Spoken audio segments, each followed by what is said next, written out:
Society reflects sport. Sport reflects society. It's been a truth ever since the beginnings of modern sport. And in 2003, one passionate Zimbabwean, Andy Flower, decided to reflect his society's truths on the biggest stage, the World Cup.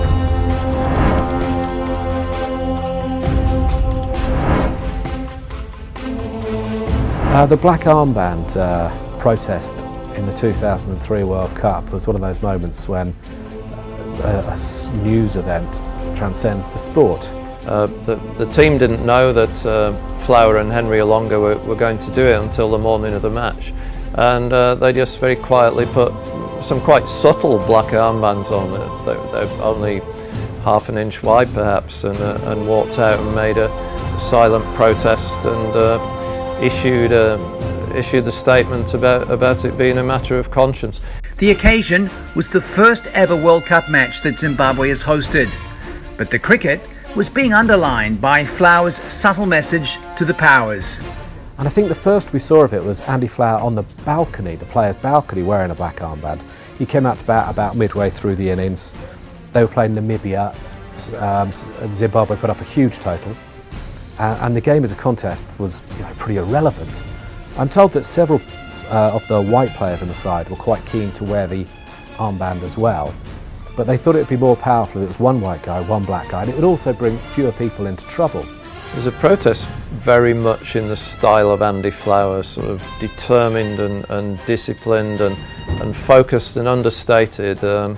It was dreamt up with David Coulthard, who was the human rights lawyer, and he was Zimbabwe Minister of Sports at the time.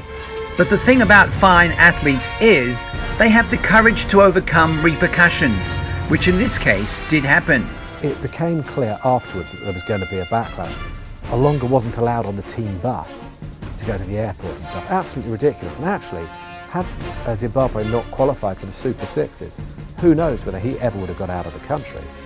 As it was, he was the game they were due to play was in South Africa, so he had an escape route. His passport was confiscated. Not all the players were on his side either, it has to be said.